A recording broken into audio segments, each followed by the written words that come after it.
Everyone thought that the masses of India are never going to, consume this useful content. They are only there to waste their time on platforms like ShareChat. How a US user is expecting from the app versus an Indian user? I would say they are not paying yet. What is the insight behind keeping it at 1 rupee? You can see all the audio platforms now shifting to video, including Kuku, Pocket. Even Spotify for that matter. iPhone is primarily built only for people like you and me and the investors and the potential employees. I'm not here to transform the lives of the masses. I'm here to help them take the next step. There are so many apps for video creation, animation, special effects and all that. Where do you think the future of content creation going? In a world where learning has become noisy, endless YouTube tutorials, influencer advice and AI-generated fluff, one Indian startup is betting on something different. Short, fact-based videos in local languages. Designed for India's next 500 million internet users, people who want to learn something useful every day, not just scroll social media. Meet Rohit Choudhary, founder and CEO of Seekho, a micro-learning platform with 50 lakh paying subscribers in India. In this episode, we dive deep into how Rohit is reimagining life learning for Bharat, one short video at a time. Hi Rohit, welcome to the Airtribe Podcast. I'm actually very fascinated by the story of Seekho. Seekho is one of the fastest growing EdTech companies in the world at this point. I wanted to start with what led you to the idea of Seekho in the first place? Thanks a lot for having me here. It's amazing to talk to you about the journey of Seekho. But yeah, I would refrain from calling us an EdTech. That's exactly what we are not. Okay. We can talk about that again later. But yeah, what we are trying to build is, of course, a video subscription platform focused on learning.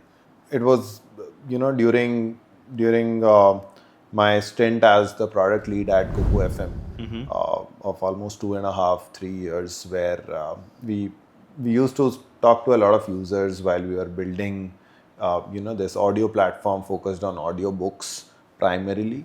And the kind of users we spoke to were extremely aspirational, and they really wanted to grow and, wanted to succeed in their lives. It was amazing to just realize that, this audience, which was considered to be the masses of India. Yeah. And everyone thought that the masses of India are never going to, consume this useful content. They are only there to waste their time on platforms like ShareChat. Nothing wrong with ShareChat. Or Instagram Reels, whatever. Yeah, back then Instagram Reels was not that big. Okay. TikTok just got banned. So ShareChat, Moj and all of them were like really high. Yeah. So we thought that we'll also build something which is just serving this particular aspiration of users, where they can actually come and learn, and hence called it Seekho. Although I was leading product at Kuku, I was never a fan of audio. It was always clear that it was not really the largest format of consumption, which is also very clear from how we can see all the audio platforms now shifting to video, including Kuku, Pocket, and everyone. Even Spotify for that matter. Even Spotify. So, although Spotify still has music. Yeah. But you can, like, for many of the songs that I play, it always gives me the option of, do you want to watch the video? Right. And that itself is different for me, because that is not what the platform expected a few years ago. Right, exactly. Video has immense power. We started with like longer video courses, and we thought that can we make something like a Udemy for India?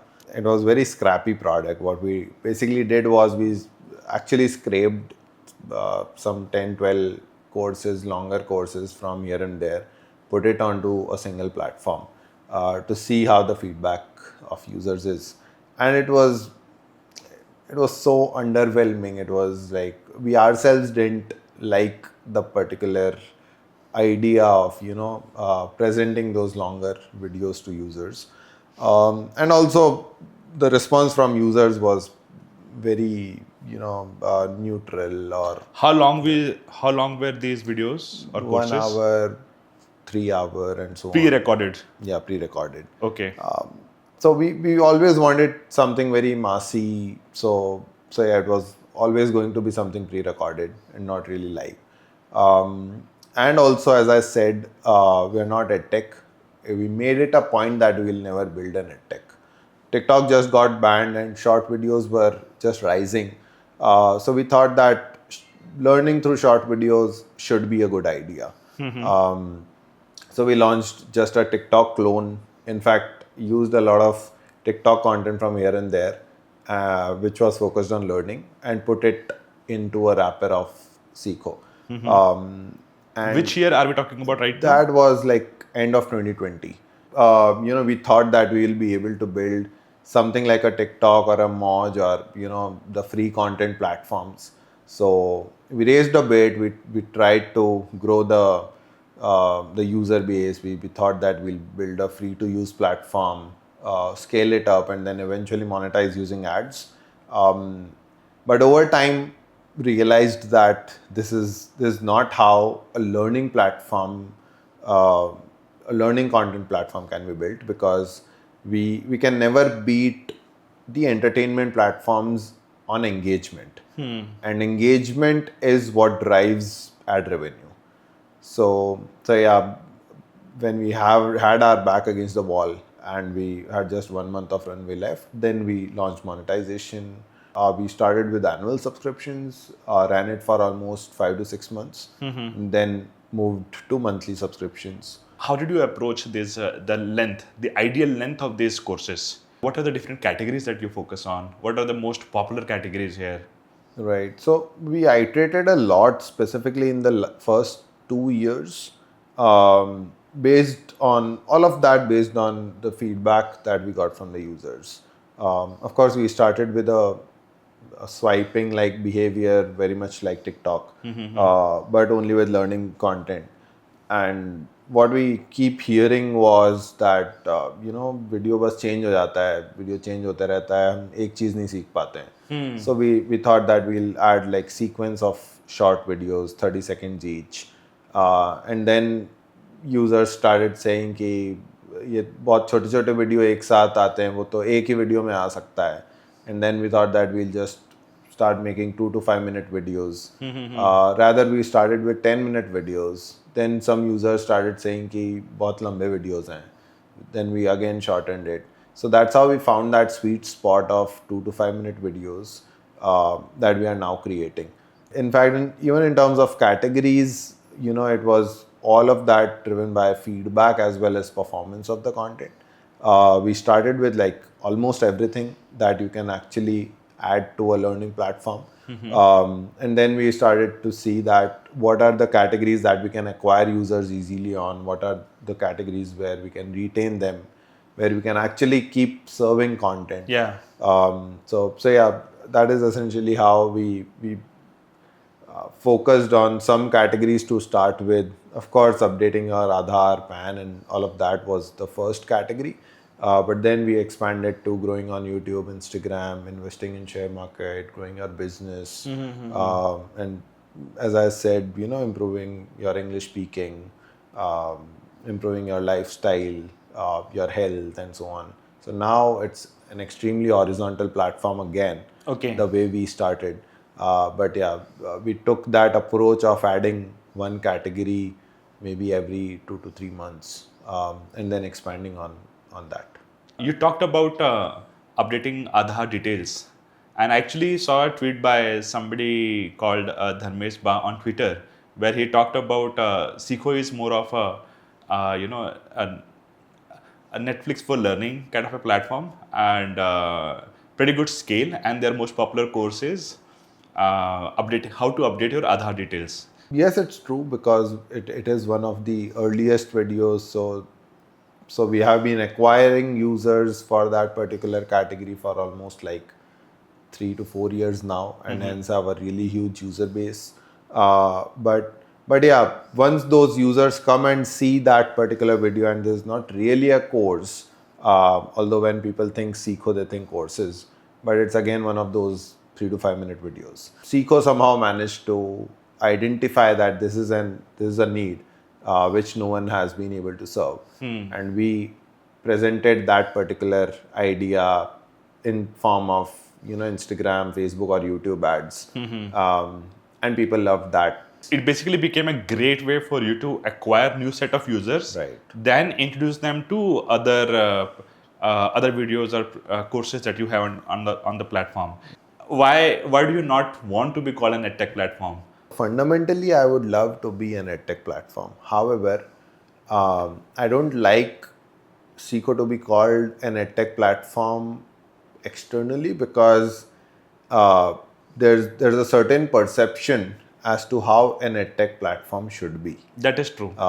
which is there should be deeper programs or courses. There should be a pedagogy or some sort of flow. Things that Airtribe does, basically. Yeah, things that any of the Airtribes or an academies, physics wala upgrads would do, which is great for them.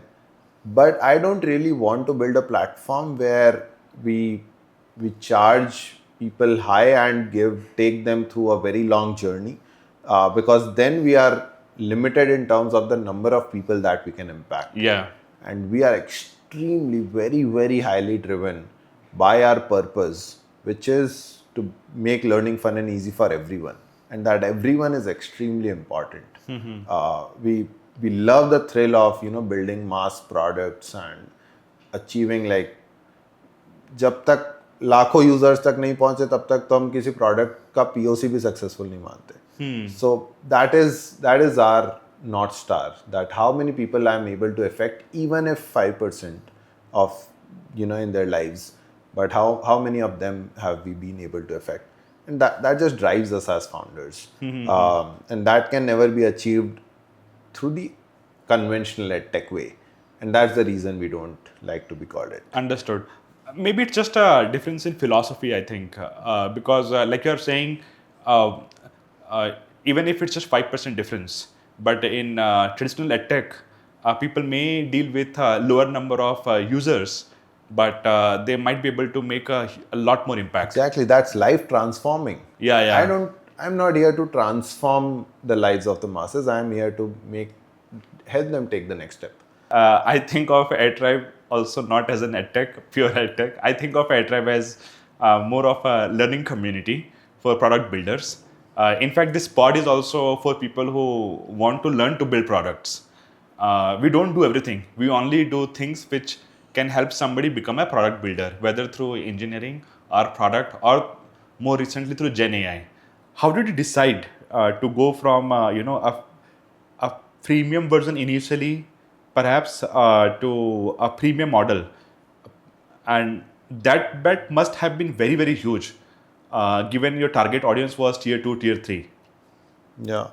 So, it was, of course, done out of necessity, because we were not able to raise external capital, and we thought that we, of course, need to survive. So they always had that conviction that users are going to pay for this thing, but we were not really charging users because of two reasons. One, we did not want to constrain our own reach. We wanted us to reach to as many users as possible as any product person would want.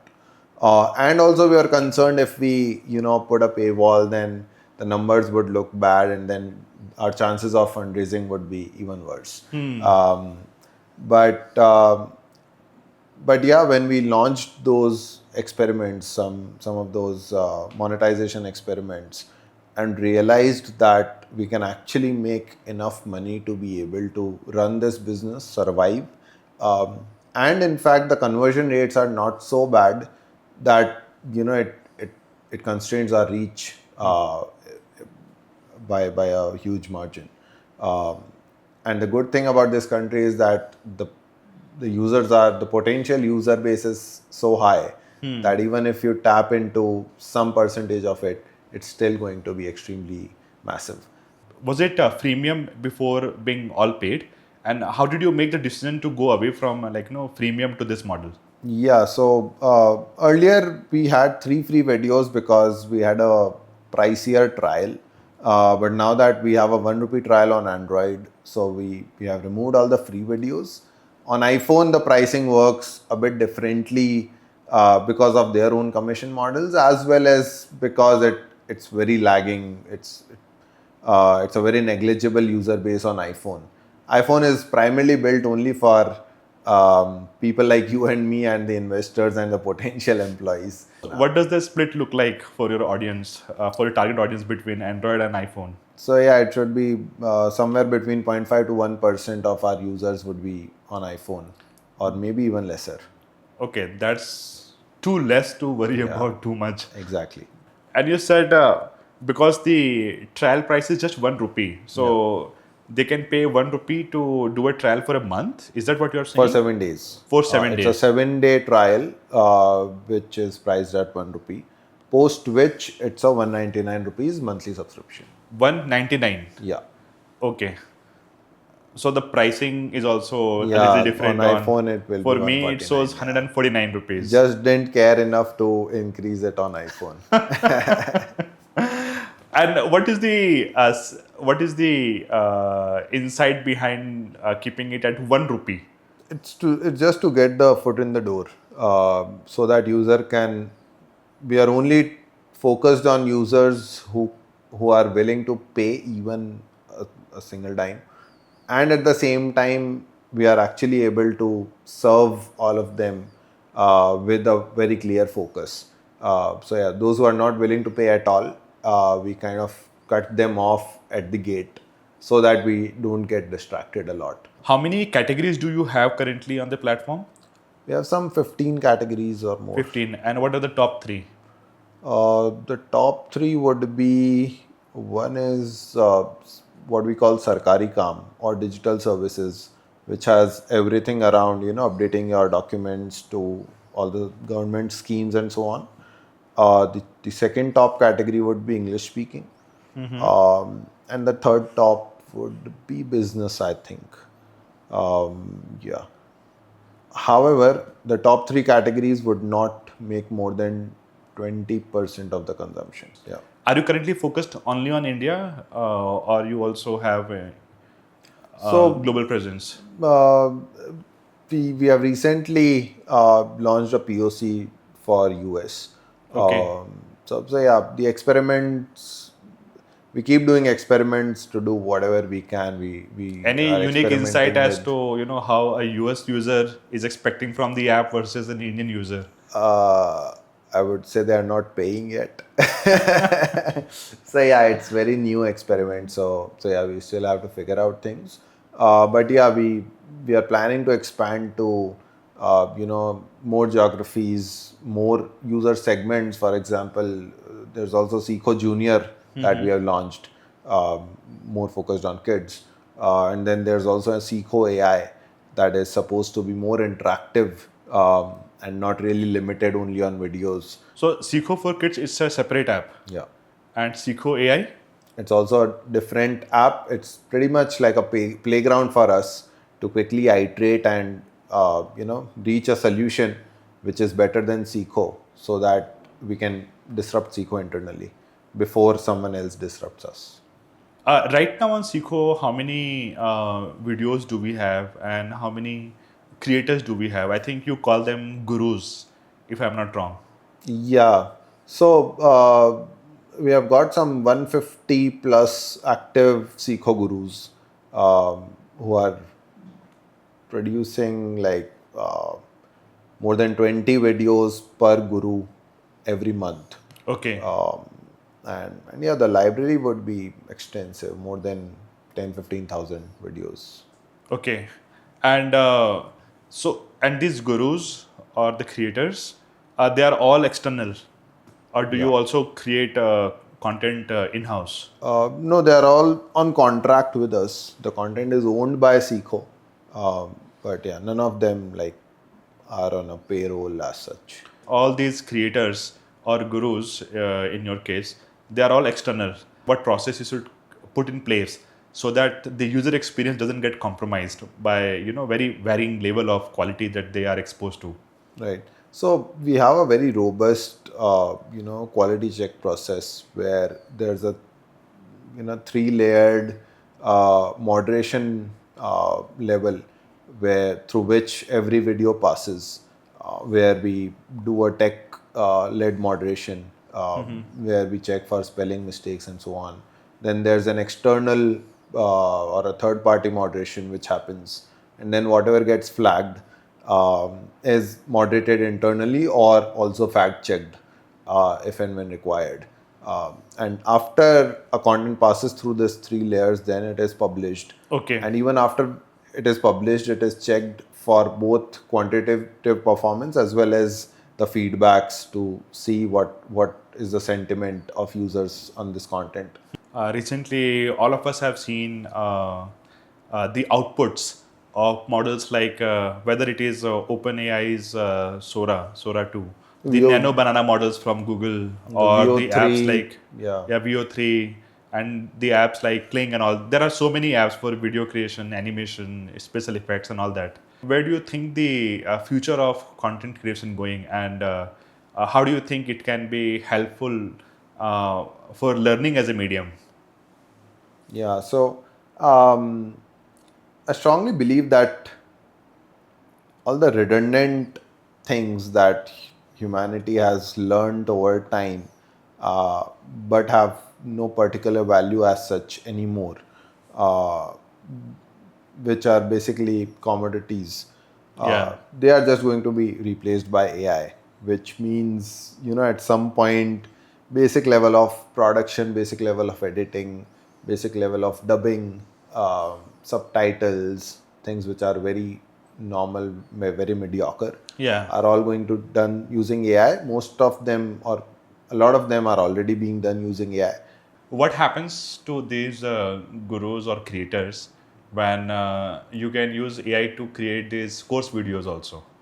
Right. So we have also tried doing that, and I think what is actually the critical factor there is not really that particular guru speaking what they are speaking or the way they are speaking, but the critical factor is what is the base content, what is the insight that they are trying to share, and what are the exact examples that they are taking, and the credibility of the creator itself. And these are the things which I believe are far from being replaced by AI. You did a Series B of $28 million, and I think the announcement came just a couple of months back. I want to know, how do you see Seekho evolving in the next couple of years? Now that you have a lot more resources. Yeah, so it's all about moving towards our eventual goal of making learning fun and easy for everyone, which essentially means that we have to become the largest edutainment player of this world. Um, Edutainment essentially is learning but more fun and more massy. There are others like Duolingo, Kahoot, etc., who are already operating in this market, Yeah. in this industry. Now, how do we become the largest? Of course, we keep growing whatever we have built so far, for which we don't really need capital. Although to expand this product globally, or to expand into new markets or new segments like kids, and also do a lot of research on how we can use AI to make it Yeah. even more interactive and engaging. So all of those R&D things, and then of course there's a branding aspect where we can invest into building Seekho into a global brand. So all of those are the things, are the next big leaps which we are going to take using this capital that we have raised to actually become the world's largest entertainment brand. So thank you so much for coming to the pod. Thank It you was so much. Thank great you speaking for with you. having me here. And yeah, it was amazing chatting. I hope your audience gets something out of it. Yeah, they Yeah. definitely will.